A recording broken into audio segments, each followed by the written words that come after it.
States and capitals of India: Andhra Pradesh, Arunachal Pradesh,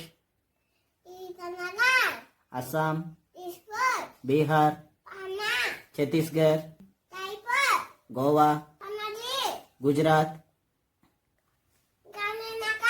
Haryana, Himachal Pradesh, Jharkhand,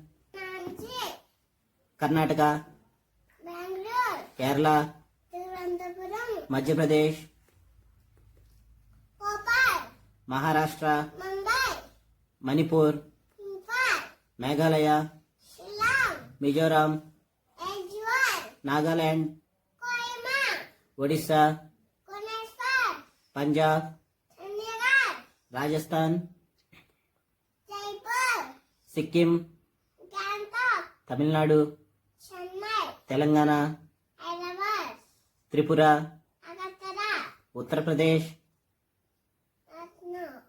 Uttarakhand, West Bengal. Very good.